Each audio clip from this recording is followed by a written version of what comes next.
Everyone, welcome you all. आप सबका बहुत बहुत स्वागत है हमारे इस ऑनलाइन लर्निंग प्लेटफॉर्म पे जिसका नाम है let's study India.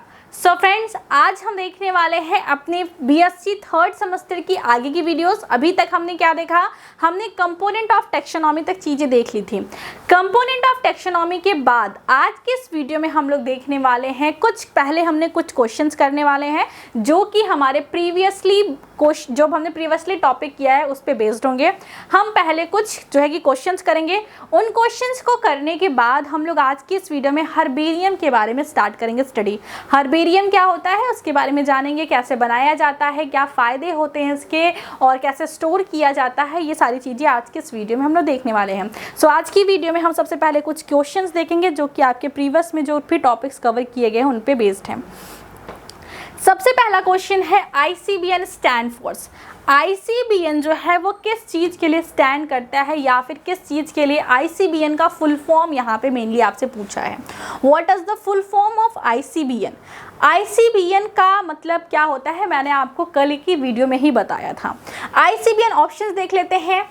International code of botanical nomenclature क्या है? International code of code for botanical nomenclature, international code for binomial nomenclature, international code for binomial nomenclature, international code for botanical naming, international code for binomial naming. मैंने आपको कल की video में बताया था कि देयर आर मैंने आपको 3 या 4 जो है ऐसे चीज़ें बताई थी जिसका आपको फुल फॉर्म जानना था। पहला था ICN, international code of nomenclature, algae fungi and plant, algae fungi and plant.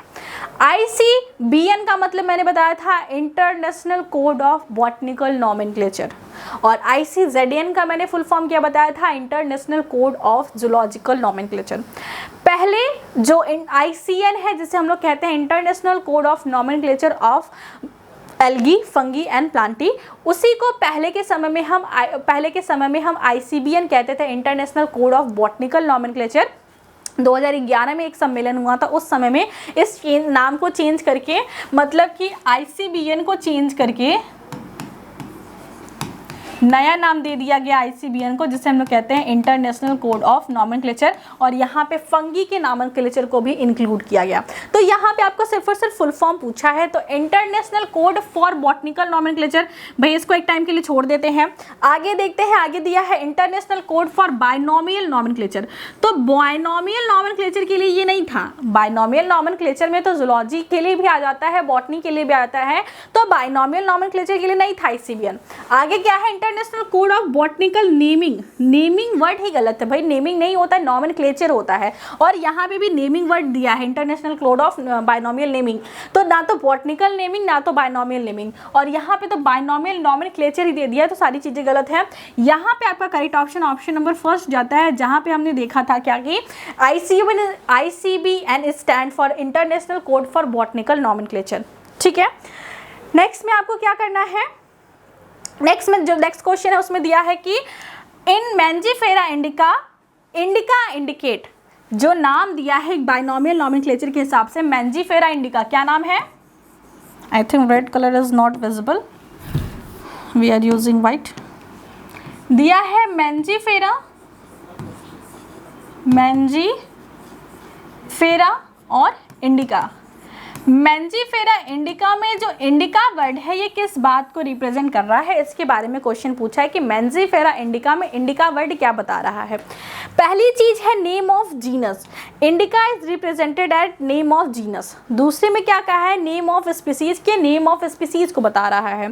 तीसरे में दिया है कि स्पीसीज या स्पेसिफिक एपिथेट के बारे में बता रहा है, और चौथे में कहा है कि ये B और C दोनों के बारे में बता रहा है। तो सबसे पहले तो मैंजीफेरा इंडिका में जो आपका मैंजीफेरा है ये रिप्रेजेंट कर रहा है किसको, जीनस को, ये रिप्रेजेंट कर रहा है किसको, जीनस को, और वहीं पे जो इंडिका है ये वर्ड रिप्रेजेंट कर रहा है किसको, स्पीसीज को। ये बात आपको पहले से ही पता होगी क्योंकि मैंने आपको बायनोमियल नॉमेनक्लेचर के जो रूल्स थे उसके बारे में बताया था कि इनके रूल्स क्या हैं कि हर नाम का 2 वर्ड होता है, 2 वर्ड से मिलकर हर नाम बनता है। पहला नाम उसके जीनस को रिप्रेजेंट करता है और दूसरा नाम उसके लेटर को स्पीसीज को रिप्रेजेंट करता है। पहले नाम का जैसे जीनस जो है उसका पहला लेटर कैपिटल होता है और स्पीसीज का पहला लेटर स्मॉल होता है। तो ये सारे कुछ बेसिक्स रूल्स थे जो मैंने आपको बताए थे। तो यहाँ पे इंडिका में क्या है कि आई स्मॉल है और ये जो है इसका सेकेंड नेम है, इसलिए indica indicate the name of species. बहुत ही छोटे लेवल का कह सकते हैं, बहुत ईजी लेवल का क्वेश्चन ये सारी चीज़ें हैं। मैंने बहुत ही ईजी क्वेश्चन, ये स्माइली कम डरावना बहुत ज़्यादा लग रहा है, तो मैंने बहुत ईजी क्वेश्चंस यहाँ पे रखे हैं ताकि आपको बस मेरा यहाँ पे इस क्वेश्चन को कराने का मतलब ये है कि आपका एक बार क्विक रिविजन्स करा दिया जाए कि हाँ हमने कैसे कैसे कॉन्सेप्ट पढ़े थे, उससे किस तरीके से क्वेश्चन फ्रेम हो सकते हैं। नेक्स्ट में हम देखते हैं, नेक्स्ट क्वेश्चन क्या है, ICZN कोड फॉर। अभी वहाँ पे ICBN की बात हो रही थी, यहाँ पे ICZN की फॉर्म का क्वेश्चन की बात हो रही है या फिर ICZN के फुल फॉर्म की बात हो रही है। तो आपको बहुत इजीली आ जाएगा, international code for of zoological nomenclature. यहाँ पे क्या है, international code of zoological nomenclature, ठीक है भाई। दूसरा क्या है, international code of zoological naming. अरे भाई नेमिंग नहीं नॉमेनक्लेचर होता है, तो ये तो गलत हो गया। International coding of zoological nomenclature, international coding of zoological nomenclature, international भी सही है, जूलॉजिकल नॉमेनक्लेचर भी सही है। गलत यहाँ पे ये हो गया जहाँ पे हम बात कर रहे हैं कोडिंग की।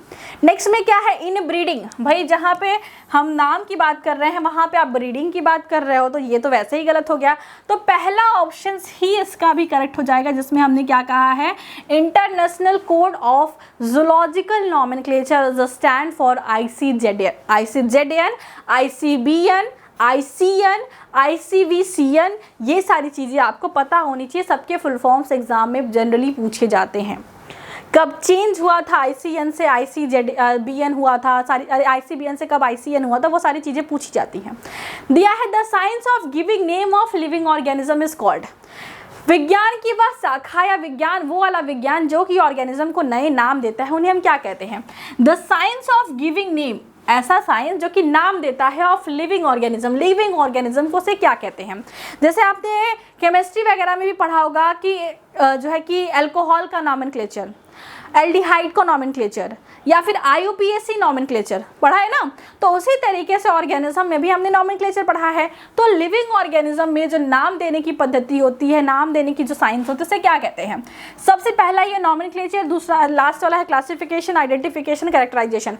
तो ये तो कोई भी बता सकता है कि नाम देने के विज्ञान की बात हो रही, तो नाम देने का विज्ञान कौन सा है, नॉमेनक्लेचर जो है वो नाम देने वाला विज्ञान है। नेक्स्ट में क्या है, in binomial nomenclature the name of an angiosperm consist of name of an organism. In binomial nomenclature, जो बाइनोमियल नॉमेनक्लेचर होता है, इसमें ऑर्गेनिज्म के नेम में कौन कौन सी चीज़ें प्रेजेंट होती है। अभी मैंने आपको बताया कि जब लिनियस जी ने बाइनोमियल सिस्टम ऑफ क्लासिफिकेशन दिया था तो उन्होंने कहा था कि यहाँ पे दो चीज़ें रहेंगी, वही चीज़ें दो ठो कौन सी हैं ये आपको बताना है। पहला क्या है कि पहला जो नाम होगा वो साइंटिफिक नाम होगा, दूसरा जो नाम होगा वो कॉमन नाम होगा। क्या ऐसा उन्होंने कहा था कि name of genus and species, एक नाम जीनस का होगा, दूसरा नाम स्पीसीज का होगा, ऐसा कहा था। या फिर कहा था कि name given by two scientist, एक नाम होगा जो दो साइंटिस्ट मिलके देंगे, इसलिए इसे बाइनोमियल कहते हैं। या फिर a name is Latin other is common, एक नाम होगा जो कि लैटिन में होगा, दूसरा नाम होगा जो कि कॉमन नाम होगा। सॉरी, तो इसमें से बताइए कौन सी बात जो कि कैरलस लिनियस जी ने कही थी। तो उन्होंने कहा था, ना तो उन्होंने कहा था कि एक नाम साइंटिफिक होगा, दूसरा क्या होगा, कॉमन होगा, ना तो दो साइंटिस्ट मिलके नाम देते तो उसे बाइनोमियल कहते हैं, ना तो एक नाम लैटिन में होता है, एक नाम जो है कॉमन लैंग्वेज में होता है। होता क्या है कि दो नाम होते हैं, एक नाम उसका जीनस होता है, दूसरा नाम उसका क्या होता है, स्पीसीज होता है। तो that's the B option is correct for that question. ठीक है, नेक्स्ट क्वेश्चन पे मूव करते हैं। Next question, question number 18, in relation to the biological और scientific name which is wrong. अगर हम साइंटिफिक नाम और जो है कि बायोलॉजिकल या साइंटिफिक नाम में से कौन सी चीज़ है जो गलत है। इसमें चार ऑप्शन दिए हैं। जो साइंटिफिक नाम होता है जिसे हम लोग बायोलॉजिकल नेम कहते हैं, इसमें से कौन सी चीज़ है जो कि बायोलॉजिकल नेम को सही नहीं, बायोलॉजिकल नेम के बारे में सही नहीं है। The scientific name are generally in Latin and printed in italics.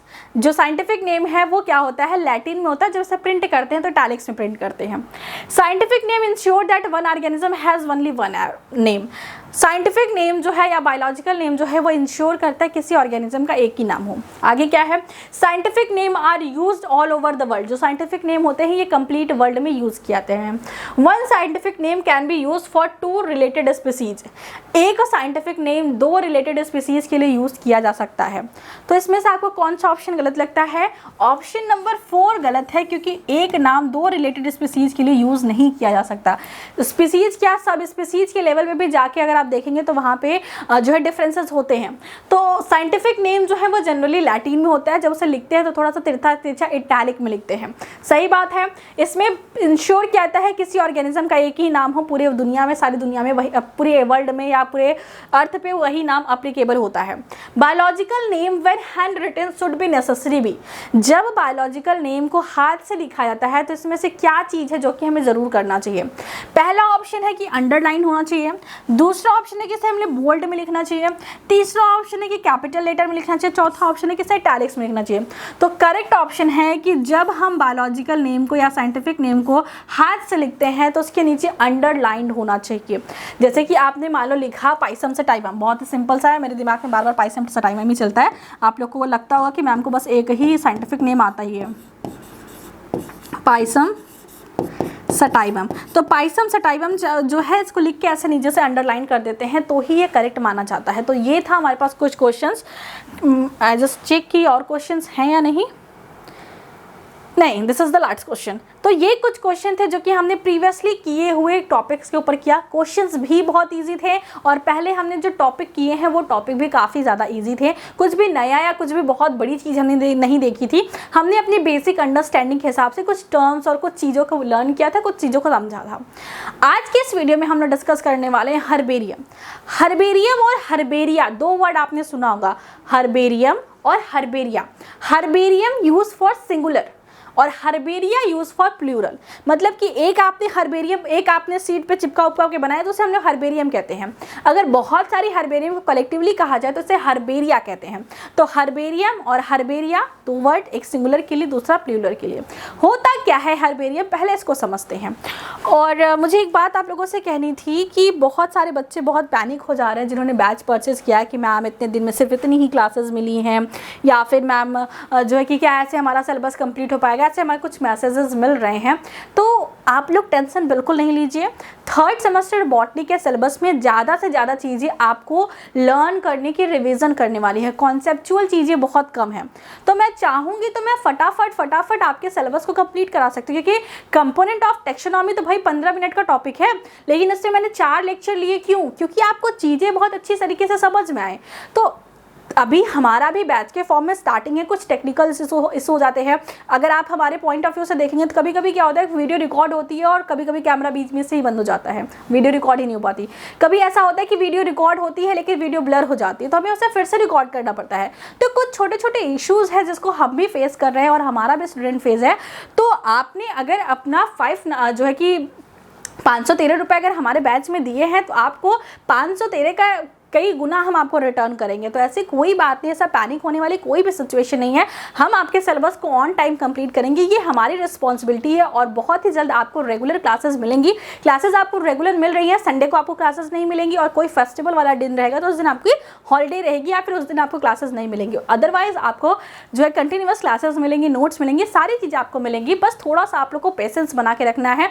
ऐसा नहीं करना है कि आप लोगों के कमेंट देख के हमें पैनिक हो जाता है, फिर हम लोग काम नहीं कर पाते। तो ये सारी चीज़ें नहीं करिए और आने वाले अपने क्वेश्चंस को, आपके जो प्रॉब्लम्स हो रही है उसको हमारे साथ शेयर करना बहुत अच्छी बात है।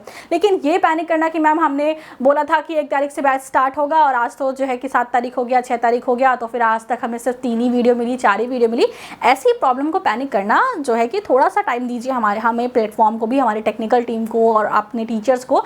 सारी चीज़ें आपको ऑन टाइम मिलेंगी, ये हमारी रिस्पॉन्सिबिलिटी। अगर हम आपसे कह रहे हैं कि हम आपको सारी चीज़ें देंगे, इट्स मीन्स कि हम आपको सारी चीज़ें देंगे एट एनी कॉस्ट। ठीक है, चलिए स्टार्ट करते हैं आज का टॉपिक, हर्बेरियम।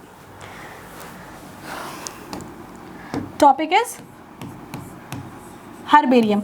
आप लोगों को इतना ज़रूर करना है कि जो भी चीज़ें मैंने आपको पहले से पढ़ा रखी है उन चीज़ों को रिवाइज ज़रूर करते रहना है, क्योंकि आपका 3rd सेमेस्टर का जो सिलेबस है ना वो 1st सेमेस्टर की तरह नहीं है कि आपने बैक्टीरिया फंगी के बारे में पढ़ लिया और आपको बहुत सारी चीज़ें कॉन्सेप्चुअल होंगे।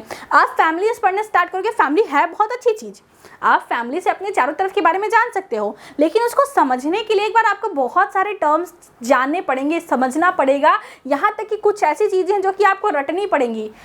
क्योंकि सारे प्लांट हमारे एरिया में नहीं है, सारे प्लांट को हम प्रैक्टिकली नहीं समझ सकते। तो सारे प्लांट को समझने के लिए कुछ चीज़ें आपको रटनी भी पड़ेंगी। तो थर्ड सेमेस्टर का सिलेबस बार बार आपको रिवीजन मांगेगा। बहुत बड़ा सिलेबस नहीं है। आप अगर कभी कहेंगे अगर सिलेबस ही कंप्लीट करने की बात है तो 15-20 तारीख तक हम 2 यूनिट आपको कंप्लीट करके दे देंगे, लेकिन बाकी का समय आप क्या करेंगे? आपके एग्जाम में अभी 5 महीने, 6 महीने, 4 महीने का टाइम है ना भाई, तो उसको प्रॉपर यूटिलाइज करके पढ़िए। जितनी चीज़ हमने आपको पढ़ाई उसका नोट्स बनाइए। हम आपको भले ही नोट्स देंगे, लेकिन अपना self notes is the best notes. अपना सेल्फ नोट्स जरूर बनाइए, शॉर्ट्स नोट्स बनाइए, सारी चीज़ें करिए, उसके साथ ही अपनी पढ़ाई को कंटिन्यू करिए। हर्बेरियम होता क्या है और हर्बेरियम हम बनाते क्यों हैं? सबसे पहली बात कि कोई भी टॉपिक पढ़ रहे हैं तो इसका फ़ायदा क्या है, क्योंकि हम लोग तो बड़े स्वार्थी हैं। हमें कुछ काम करना है तो पहले हमें उसका फ़ायदा पता होना चाहिए, तभी हम उसको आपको बढ़िया से करेंगे। आपको पता है कि आपको जो है कि आज इस घर का बर्तन धुलना है, जिसकी वजह से आज शाम को आपके भैया आपको पार्टी देने वाले हैं, या फिर आज आपको जो है कि घूमने जाना है। घर का अगर आप सारा काम कर लेती तो आपको घूमने जाना है। अगर आपको ये पता है कि ये काम करने के बाद मुझे ये रिवॉर्ड मिलेगा तो आप वो काम बड़े मन से करती हो। तो हर्बेरियम का फ़ायदा क्या है पहले ये समझते हैं। आज के समय में आप कहीं भी जाते हो, पार्क में, गार्डन में घूमने, तो आप क्या करते हो कि आपको कुछ फूल अच्छा लगा, कोई पेड़ अच्छा लगा, तो आप तुरंत फोटो क्लिक कर लेते हो। मैं तो बहुत करती हूँ। मेरी तो पूरी गैलरी जो है फ़ोन की वो फ्लावर्स के और ऐसे फ़ोटोज़ से फिल है। तो हम क्या करते हैं, फ़ोटो क्लिक कर लेते हैं। बाद में अगर उसे हमें देखना होता है, समझना होता है किसके क्या क्या लक्षण थे, तो हम उसमें से देख के समझ लेते हैं, गूगल सर्च कर लेते हैं, कहीं और सर्च कर लेते हैं। तो ये सारी चीज़ें हम लोग करते हैं। लेकिन सोचिए उस समय की बात जब ना फ़ोन था ना कोई ऐसी चीज़ थी। कोई साइंटिस्ट थे, मान लो कि कोई साइंटिस्ट थे जो कि टैक्सोनॉमिस्ट थे, कोई टैक्सोनॉमिस्ट थे। ये टैक्सोनॉमिस्ट जो थे, इन्होंने स्टार्ट किया पढ़ना, या इन्होंने स्टार्ट किया चीज़ों को समझना, प्लांट को कलेक्ट करना, ये सारे इनका काम था, क्योंकि टैक्सोनॉमिस्ट हैं। मान लो कि इन्होंने अपनी पूरी ज़िंदगी पढ़ाई की, अपनी पूरी ज़िंदगी इन्होंने लगा दी पौधों के बारे में जानने में, उनके क्लासिफिकेशन करने में। और ये अपनी ज़िंदगी में मान लो कि 250 जो है कि प्लांट का क्लासिफिकेशन कर चुके थे। तो ना तो इनके पास कोई फ़ोटो थी या ना कोई ऐसा सिस्टम था कि उन्होंने सारे की फ़ोटो क्लिक किया, उसके नीचे उसका डिस्क्रिप्शन लिख के रख दिया। ऐसी कोई चीज़ें नहीं थी। तो क्या इनकी डेथ के बाद इनका ये 250 प्लांट के बारे में इन्होंने जाना था, ये ख़राब हो जाता? नहीं भाई, इनको अपनी नॉलेज को आगे वाले को भी तो पास ऑन करना है। नॉलेज का मतलब ही होता है पासिंग और चीज़ों को गैदरिंग ताकि वो बढ़ता जाए। तो इन्होंने अगर मान लो कि 200 प्लांट के 250 प्लांट के बारे में जाना और उस प्लांट के बारे में सिर्फ लिख दिया कि ये प्लांट जो था ये ग्रीन कलर का था, इसकी लीफ ऐसी थी, इसका फ्लावर ऐसा था, सीजन ऐसी थी, ये सारी चीज़ें थी, तो कम समझ में आता। लेकिन अगर इसी के साथ एक प्लांट अटैच्ड होता, अगर इनके डिस्क्रिप्शन के साथ मान लो इस तरीके से एक प्लांट अटैच्ड भी होता, प्लांट कैसे बनाते हैं भाई, इस तरीके से एक प्लांट अटैच भी होता है जिसमें लीफ लगी होती है, जिसमें थोड़ा सा फ्लावर वगैरह लगा होता है, इस तरीके से मान लो कुछ भी प्लांट अटैच भी होता। तो जो लोग बाद में इनके रिसर्च को, इनके नॉलेज को पढ़ते हैं, उनको चीज़ें ज़्यादा समझ में आती, वो चीज़ों को ज़्यादा रिलेट कर पाते हैं। अगर मान लो उन्होंने कहा कि ये जो प्लांट था इसकी लीफ इस तरीके से थी कि इसमें एक लीफ यहाँ पर लगी थी, दूसरी लीफ यहाँ पर लगी थी, तीसरी लीफ यहाँ पर लगी थी, और यहाँ से डंडल थे, और यहाँ पर जो एक्सिलरी बर्ड लगे थे, मतलब एक लीफ में 3 आपके पास क्या थी, लीफलेट्स थी। इस तरीके से 3 लीफलेट्स थी। तो अगर ये लीफलेट्स उन्हें उस फिगर में दिखता तो ज़्यादा चीज़ें समझ में आती। आज आप सबको पता है कि कोई भी चीज़ अगर विजुअलाइजेशन के इफेक्ट से होती है तो वो ज़्यादा समझ में आती है। आप बुक की नॉलेज से अच्छा प्रैक्टिकल नॉलेज को समझ पाते हो। तो उसी कॉन्सेप्ट को यूज़ किया गया है हर्बेरिया में। पहले क्या होता था कि जो अच्छे पेंटर्स रहते थे वो प्लांट के फिगर्स को, प्लांट के स्ट्रक्चर को पेंट करते थे। बट पेंटिंग सबको नहीं आती, मुझे तो नहीं आती भाई। तो प्लांट पेंटिंग सबको नहीं आती, तो क्या सारे लोग टैक्सोनॉमिस्ट नहीं बन सकते? या फिर पेंटिंग में भी तो कुछ एरर्स हो सकते हैं एज इट इज़, और रियल में और पेंटिंग में डिफरेंस होता है। तो साइंटिस्ट ने साइंटिस्ट ने क्या सोचा होगा कि जो हम क्या करते हैं कि जो हम पढ़ेंगे, जो हमारी इन्फॉर्मेशन है उसके साथ में अगर उस पेड़ का या उस जिसके बारे में हम पढ़ रहे हैं उसका एक फिगर भी हमारे साथ इंक्लूडेड रहता तो सही रहता ना भाई, बाद में भी कोई पढ़ता तो उसको इन्फॉर्मेशन मिल जाती। तो इसी कॉन्सेप्ट को पूरा करने के लिए हर्बेरियम जैसी चीज़ का निजात हुआ होगा, हर्बेरियम जैसी चीज़ बनी होगी। हर्बेरियम में हम करते क्या है, मान लो हमने गया, हम मतलब उस टाइम पे जब हर्बेरियम का ज़्यादा प्रचलन था तो कोई साइंटिस्ट कहीं पे वर्क करता था तो वो जिस प्लांट के बारे में डिस्क्रिप्शन देता था उसका एक स्पेसिमेन या उस प्लांट का एक पार्ट जो है अपने रिसर्च के साथ स्टिक करके रखता था, चिपका के रखता था। अब ऐसे कैसे चिपका सकते, पेड़ तो एक समय के बाद अगर ज़मीन से अलग होगा तो सूख जाएगा। तो लोग क्या करते थे कि पहले जिस पार्ट का उन्हें हर्बेरियम बनाना है उसे कट करते थे, कट करने के बाद उसे प्रॉपर सुखाते थे, ऐसे नहीं कि धूप में रख के सुखाते थे, उसको किसी चपटी चपटी सतह के बीच में दबा के सुखाते थे। चपटी सतह में क्यों? क्योंकि इन्हें जो चिपकाना है उसके ऊपर भी पेज रहेगा और वो चपटा एरिया रहेगा। जैसे कि ये मान लो हमारे पास एक बुक है, ये हमारे पास एक बुक है। इस बुक में अगर हमने जैसे आप लोग को कभी कोई किसी ने फूल वगैरह दिया होगा या फिर कभी आपने कोई पत्ती वगैरह, या हम लोगों के टाइम पे जब हम लोग छोटे छोटे थे तो मोर का कहते थे विद्या का पेड़ है, वो ऐसे छोटे छोटे पत्तियाँ रहती थी, उसको हम अपने बुक में as a bookmark use करते थे। तो उसको अगर हमने रख दिया तो वो क्या है, अगर बुक के पेजेस जो है वो फ्लैट है और उसे हमने ऐसे बंद करके रखा तो ये जब सूखेगी तो ये फ्लैट में ही सूखेगी। कभी कोई पत्ती बुक में डाल के देखिएगा वो बिल्कुल फ्लैट एकदम सूख जाएगी, लेकिन बिल्कुल फ्लैट ही रहेगी। अगर आप उसे थोड़ा सा भी मोड़ेंगे तो टूट जाएगी, लेकिन जब तक वो फ्लैट रहेगी तब तक वो सही सलामत रहेगी। तो इस तरीके से लोग क्या करते थे, प्लांट लेके आते थे, उन्हें पेजेस के बीच में डाल के पहले उन्हें कंप्रेस करते थे, काफ़ी नीचे इसके ऊपर थोड़ा वेट रख देते थे ताकि अच्छे से वो कुछ दिन में फिर उसको निकाल के दूसरे पेज में डालते थे ताकि वहाँ पे सड़न ना हो। तो ये सारी चीज़ें करके वो क्या करते थे, प्लांट को ड्राई करते थे, प्रेस्ड करते थे। प्रेस्ड करने के बाद ड्राई करने के बाद प्रेस्ड करने के बाद ड्राई करने के बाद उसे क्या करते थे कि अपने हर्बेरियम के शीट पे सेलो टेप या फिर किसी भी गम की सहायता से चिपकाते थे। चिपकाने के बाद जो है इसके बारे में डिस्क्रिप्शन वहाँ पे लिखते थे और उसे एक जगह पे स्टोर करके रखते थे ताकि बाद में कोई साइंटिस्ट जब उसके बारे में स्टडी करे तो उसे एक ऐसा जगह मिल जाए जहाँ पे उसे सारे जो पहले से स्टडीज प्लांट थे उनके बारे में इंफॉर्मेशन मिले। जैसे मैंने आपको कंपोनेंट ऑफ टेक्सोनॉमी के समय बताया था कि जब हम आइडेंटिफिकेशन कर लेते हैं तो हम कैरेक्टराइजेशन करते हैं। कैरेक्टराइजेशन का मतलब क्या है कि हम कैरेक्टराइजेशन के बाद हमने क्या किया था, क्लासिफिकेशन किया था। क्लासिफिकेशन में मैंने आपको क्या बताया था कि पहले से अवेलेबल जो भी क्लासेस हैं, जो भी टैक्सॉन है, उनसे हम मिलाते हैं कि क्या ये हमारा जो स्टडी है वो मिल रहा है या नहीं मिल रहा है। अगर मिल रहा है इसका मतलब कि हमने जो चीज़ खोजी है ये इस ही क्लासिफिकेशन में यहीं पे सेट होगी कहीं पे। यही तो था, मैंने आपको बताया था ना कि अगर प्लांट ग्रीन है इसका मतलब एल्गी ब्रायो टेडो जिम्नो एंजियो में से है। तो एल्गी ब्रायो टेडो जिम्नो एंजियो कहाँ से पता चला कि ये इसका पार्ट है, वो है हर्बेरियम, या वो क्लासिफिकेशन से ही तो पता चला। तो उसी तरीके से जब हम फैमिली में स्टडी करते हैं तो हमें कोई एक ऐसा जगह रहना चाहिए जहाँ पे सभी इन्फॉर्मेशन हो। तो हर्बेरियम जो है एक बड़े बड़े संग्रहालय बनाए जाते हैं जिसमें फैमिली वाइज जो है किसी पर्टिकुलर क्लासिफिकेशन के हिसाब से फैमिली वाइज रैक बने होते हैं, उसमें सारी चीज़ों को, उसमें सारे हर्बेरियम्स को अरेंज किया जाता है जो कि अलग अलग साइंटिस्ट द्वारा कलेक्टेड रहता है। तो ये है हर्बेरियम और इसलिए बनाया जाता है हर्बेरियम। आज के समय में हर्बेरियम से अच्छा है कि हमने उसकी फाइल बना ली, ड्राइव बना ली, पीपीटी बना ली, डॉक्यूमेंट्स बना ले, तो ये सारे मेथड्स भी ठीक है। लेकिन उस टाइम पे जब चीज़ें नहीं थी तो हर्बेरियम एक बहुत ही अच्छा की था, बहुत ही अच्छा रिसोर्स था to understand about the plant, to understand about the जो है कि वेरिएशंस या जो डाइवर्सिटी है उसके बारे में समझने के लिए हर्बेरियम बहुत इंपॉर्टेंट था। हर्बेरियम हम पढ़ कहाँ रहे हैं, हमने सबसे पहले देखिए पढ़ा था टैक्सोनॉमिक के बारे में। एक मिनट, सबसे पहले हमने पढ़ा था टैक्सोनॉमी के बारे में। टैक्सोनॉमी को समझने के लिए बहुत सारे रिसोर्सेज हैं। जैसे आपको पढ़ने के लिए बुक चाहिए, पेन चाहिए, कॉपी चाहिए, कोई समझाने वाला टीचर चाहिए, आपको स्कूल जाना चाहिए।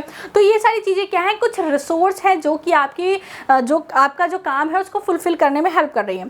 तो टैक्सोनॉमी को भी समझने के लिए देयर आर मेनी रिसोर्सेज, उसमें से हर्बेरियम एक है, बॉटनिकल गार्डन इसी तरीके से एक है। उसी तरीके से आपके कुछ जो है कि कीज़ होती हैं। कीज़ का मतलब कि उसमें क्या होता है कि कैरेक्टर्स के होने ना होने के हिसाब से हम उसको सेपरेट करते रहते हैं। तो वो सारी चीज़ें हम डिटेल में पढ़ेंगे आगे वाले क्लासेस में। तो कीज़ होती हैं, तो ये सारी चीज़ें क्या होती हैं, सारी चीज़ें हेल्प करती हैं किसी ऑर्गेनिज्म के क्लासिफिकेशन में, किसी ऑर्गेनिज्म के टैक्सोनॉमिक स्टडी में। तो इसे हम लोग कहते हैं टैक्सोनॉमिक रिसोर्सेज पढ़ लेते हैं। All the resources which help to explore more about biological diversity is called taxonomic resources.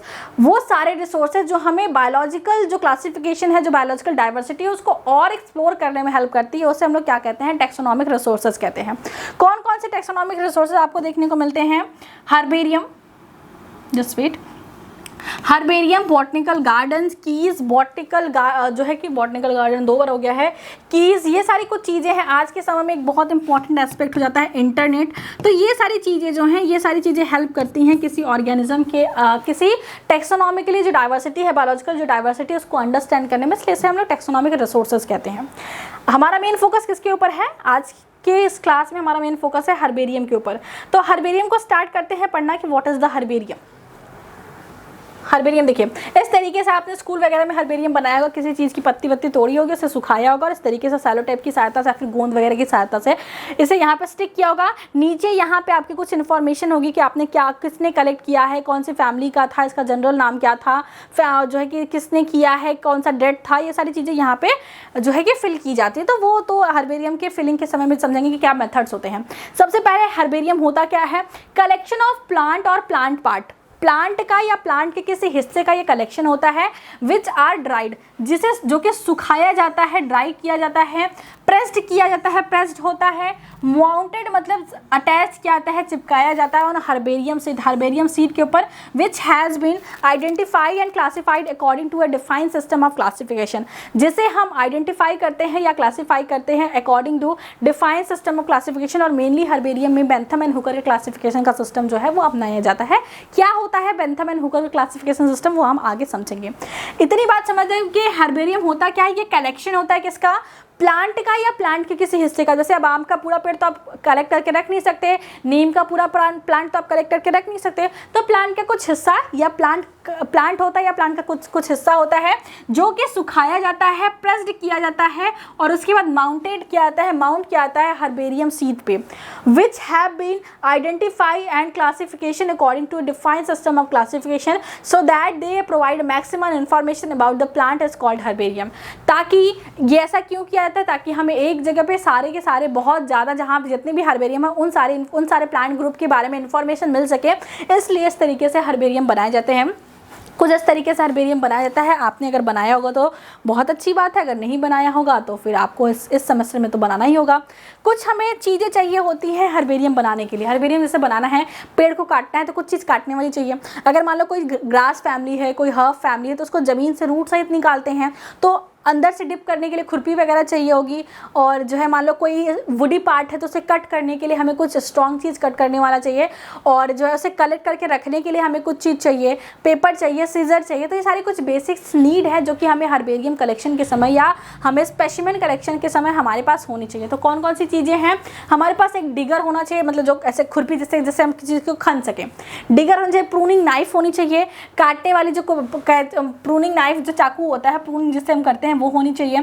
हमारे साथ सिकल सैप, लॉन्ग हैंडल्स, वैस्कुलम होना चाहिए, पॉलीथीन बैग जिसमें आप कलेक्ट करोगे, न्यूज़पेपर होना चाहिए ताकि आप तुरंत वहाँ पे उसे कंप्रेस्ड कर सको, ब्लॉटिंग पेपर होना चाहिए, प्लांट प्रेस्ड होना चाहिए, मतलब कि कुछ जैसे नॉर्मली लोग बुक वगैरह में रख के हम लोग स्कूल में कर लेते हैं, लेकिन जो साइंटिस्ट लोग होते हैं वो उनके पास एक प्लांट प्रेस मशीन होती है, उसके अंदर वो प्रेस करते हैं, उस पर काफ़ी ज़्यादा प्रेशर रहता है। उसके बाद क्या है, हमारे पास फील्ड नोटबुक होनी चाहिए कि हमने कहाँ से किया, कौन सी पॉपुलेशन से किया, कौन से साइट से किया, ये सारी चीज़ें लिखने के लिए। हर्बेरियम सीट होना चाहिए जो इस पर हमें ग्लू करना होगा। हमारे पास ग्लू लेबल्ड होने चाहिए, स्मॉल ट्रांसपेरेंट पॉलीथीन बैग्स होने चाहिए। तो ये सारी कुछ बेसिक इक्विपमेंट्स हैं जो कि हमारे पास होने चाहिए जब हम हर्बेरियम फॉर्मेशन कर रहे हैं। तो सबसे पहले आपको जो है कि अपने सोसाइटी मतलब कि जो लोकल कम्युनिटी है वहाँ पे जाना पड़ेगा, पॉपुलेशन में उसके, वहाँ से आपको अगर मान लो कि उसकी रूट सहित निकालना है तो पहले बगल बगल की मिट्टी हटानी होगी, फिर वहाँ से प्लांट को निकालना होगा, उसके बाद उससे जो है पेपर की सहायता से या कंप्रेशर की सहायता से उसे कंपेस्ट करके रखना होगा, वो ड्राई होगी, उसके बाद आपको हर्बेरियम सीड पे ले जाकर उसे माउंट करना होगा, चिपकाना होगा। तो ये सारे कुछ बेसिक स्टेप्स हैं जो कि आपको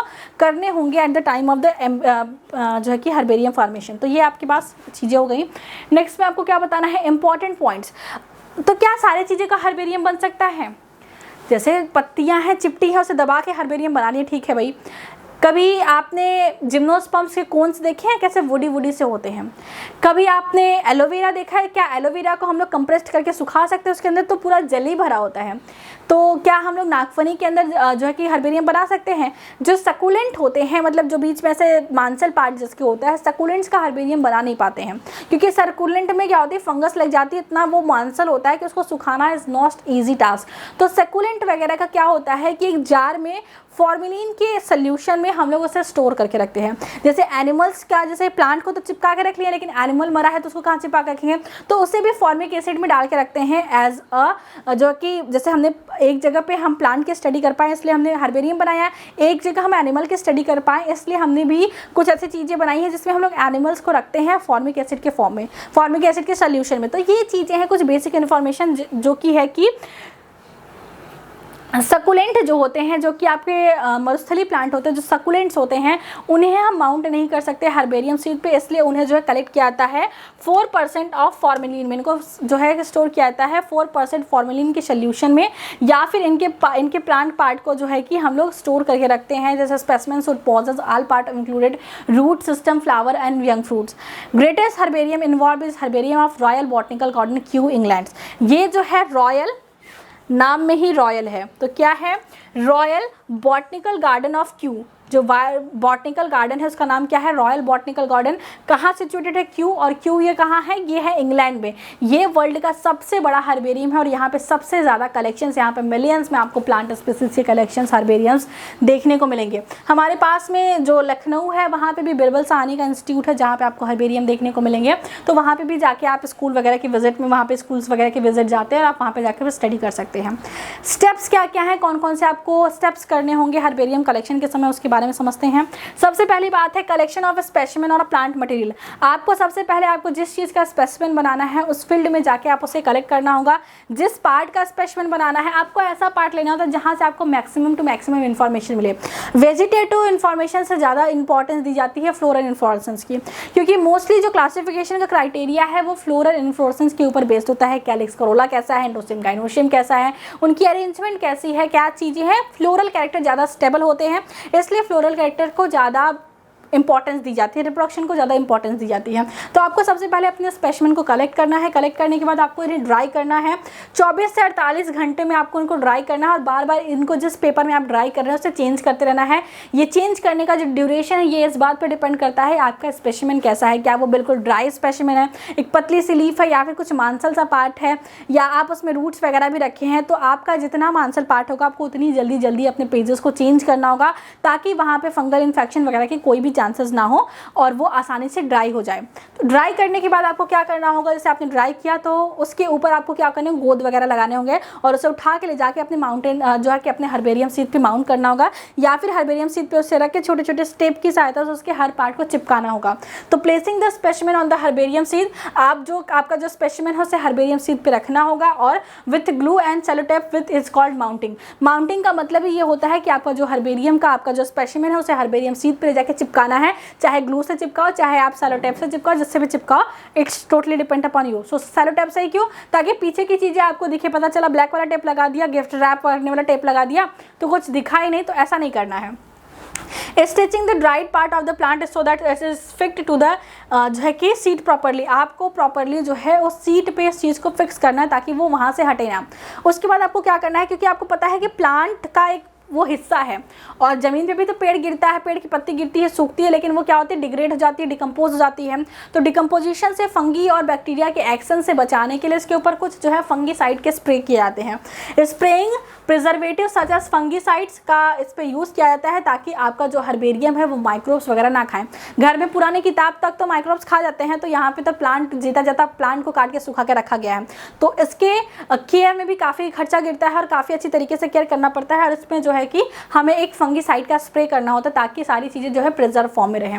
नेक्स्ट में क्या है, labelling the specimen at the lower right. जैसे आपका इस तरीके से आपका जो है कि हर्बेरियम सीट है, तो लोअर साइड में आपको यहाँ पे जो है कि आपको अपने इन्फॉर्मेशन को यहाँ पे नोट डाउन करना होता है। क्या क्या इन्फॉर्मेशन डालना होता है कि आपके पास indicating the name and date of collection, किसने कलेक्ट किया, मतलब कहाँ से कलेक्ट हुआ है, डेट क्या है और उस प्लांट का साइंटिफिक नेम क्या है, और कम्युनिटी या वर्नरेबल जैसे कॉमन नेम कहते हैं वो क्या है, लोकेलिटी किस लोकेलिटी से वो किया गया, उसका हैबिटेट क्या है, ये सारी कुछ चीज़ें वहाँ पे आपको लिखनी पड़ती है। उसके बाद आपका हर्बेरियम फॉर्मेशन की जो प्रक्रिया है वो कंप्लीट हो जाती है। तो यहाँ पे एक फिगर दिया गया है जहाँ पे हर्बेरियम कलेक्शंस के बारे में दिया है। सबसे पहले क्या है कि प्लांट कलेक्शन किया जाएगा। यहाँ पे देखिए सबसे पहले प्लांट को कलेक्ट किया जाएगा। प्लांट स्पेसिमेन विद फ्लावर और फ्रूट इज कलेक्टेड। फ्लावर या फ्रूट जो भी हो सकता है उसके साथ हम स्पेसिमेन को कलेक्ट करते हैं।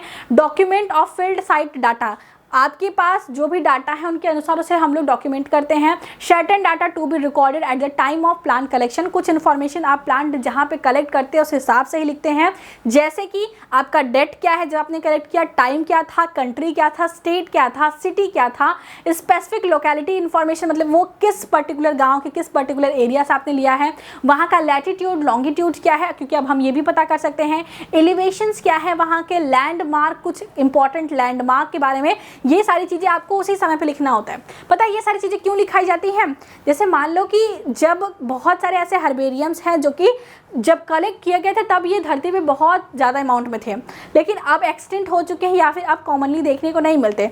इसलिए किस एरिया में ये आपको मिला था, किस एरिया में, किस टाइम पे, किस डेट को भी लिखा जाता है कि उस टाइम ऐसे प्लांट थे और वैसे प्लांट से चेंज होकर अब एटमॉस्फेयर में ऐसे प्लांट देखने को मिलते हैं। ये सारे स्टडी को भी करने के लिए हमने हर्बेरियम में ये सारी चीज़ें, लैटिट्यूड, लॉन्गिट्यूड, एलिवेशन, कुछ जो है इंपॉर्टेंट जो कह सकते हैं कि जो क्या कह सकते हैं इसको, लैंड जो इंडिकेटर्स होते हैं, कुछ ऐसी चीज़ों को साथ में लिखा जाता है। प्रिपरेशन कैसे करते हैं? प्लांट स्पेसिमेन को हम कलेक्ट करते हैं फील्ड से और उसके बाद हम लोग इसे कंप्रेस्ड करते हैं, प्रेस्ड करते हैं और उसे फिर हम लोग जो है कि एक हर्बेरियम शीट पे स्ट्रैप कर देते हैं। उसके बाद माउंटिंग कर देते हैं, सुखाने के बाद लगा देते हैं, हर्बेरियम की लेबलिंग कर देते हैं और उसे फिर जो है कि कुछ हर्बिसाइड, फंगिसाइड्स वगैरह का यूज़ करके यहाँ पे इसे हम लोग प्रोटेक्ट कर देते हैं फ्रॉम द इंसेक्ट। तो ये चीज़ें थी जो कि आपके प्रिपरेशन ऑफ हर्बेरियम सीड का एक बेसिक स्टेप था। Formation provided in information about specimen, आपको यहाँ से क्या क्या इन्फॉर्मेशन मिल सकती है इस हर्बेरियम से, तो यहाँ से आपको इन्फॉर्मेशन मिलेगी कि आपको कौन कौन सी इन्फॉर्मेशन यहाँ पे रखनी है। ये तो हमने देख लिया था ना, हाँ ये हमने देख लिया था। Use of herbarium, use of herbarium क्या है ये हमने देखा कि हमें यहाँ पता चलेगा कि हर्बेरियम जो है बताएगा कि आपको किस रीजन में किस तरीके के प्लांट किस समय पे देखने को मिलते थे। उसके साथ साथ ही हमें इन्फॉर्मेशन मिलेगा कि जो प्लांट का आइडेंटिफिकेशन है, जैसे आप स्टडी करना चाहते हैं कि सोलेनेसी फैमिली कैसे होते, के प्लांट कैसे होते हैं, तो आप अगर सोलेनेसी फैमिली के हर्बेरियम में जाएंगे, सोलेनेसी फैमिली वाले का रैंक खोलेंगे तो वहाँ पर आपको सोलेनेसी फैमिली में काफ़ी डाइवर्सिटी भले देखने को मिलेगी लेकिन सारी इन्फॉर्मेशन आपको देखने को मिलेगी। तो सोलेनेसी फैमिली कैसी होती, कैसे उसमें कैसे उसमें कैरेक्टर्स होते हैं, वो सारी चीज़ें आपको हर्बेरियम की सहायता से मिल सकती है। आगे क्या है कि यहाँ पे हर्बेरियम जो है, यहाँ पे टैक्सोनॉमी या मॉलिक्यूलर सिस्टमैटिक्स इन सब के बारे में इंफॉर्मेशन मिलती है। तो ये कुछ इन्फॉर्मेशन है जो कि स्टूडेंट के लिए, टैक्सोनॉमिस्ट के लिए काफ़ी इन्फॉर्मेटिव है, जो कि हर्बेरियम की सहायता से आपको देखने को मिलती है। इंपॉर्टेंट पॉइंट कुछ दिया है कि हर्बेरियम की साइज़ कैसी होती है, हर्बेरियम कितना बड़ा होता है, कैसे उसकी पेजेस होती हैं। हर्बेरियम सीट जो है वो 11.5 इंच या फिर 16.5 इसका जो मेज़रमेंट होता है वो लंबाई में 41.25 इंच सेंटीमीटर या फिर जो है कि या फिर 28.75 सेंटीमीटर होता है। तो ये इसका जो है साइज़ दिया है। और इंडिया का जो सबसे बड़ा जो हर्बेरियम है वो इंडियन बॉटनिकल गार्डन कोलकाता में है, जहाँ पे 1 मिलियन से ज़्यादा स्पेसिमेन है। जो forest research institute of Dehradun है, वहाँ पे 3 लाख से ज़्यादा स्पेसिमेन कलेक्ट करके रखे गए हैं। और जो है कि हर्बेरियम ऑफ एग्रीकल्चर, ये सारी चीज़ें हम तब देखेंगे, अभी आप इसको छोड़ दीजिए। हम जब बॉटनिकल गार्डन भी देख लेंगे, क्योंकि जहाँ जहाँ पे हर्बेरियम कलेक्ट किए गए हैं most of that part have their own botanical garden, वहाँ पे अपने अपने बॉटनिकल गार्डन्स भी है, उस गार्डन से भी कलेक्ट किया जाता है चीज़ों को। तो बॉटनिकल गार्डन्स क्या होते हैं और इंडिया के फेमस बॉटनिकल गार्डन्स क्या होते हैं, इसके बारे में हम लोग कल की वीडियो में पढ़ेंगे। शायद मैं आपको कंफ्यूज नहीं किया है मैंने आपको, और हर्बेरियम के बारे में जो बेसिक इन्फॉर्मेशन थी वो आपको मिल चुकी है। इस यूनिट को ख़त्म करने के बाद आपको एक 1 शॉट वीडियो मिलेगा, जहाँ पे आपको कंप्लीट यूनिट को 1 शॉट या 1 समरी में आपके सामने रिप्रेजेंट किया जाएगा और हम इसके कुछ MCQs भी करेंगे और जो कि आपके एग्जाम में आपको हेल्प करेंगे। तो इसी के साथ वीडियो को यहीं पे एंड करते हैं। पढ़ाई करते रहिए। All the very best.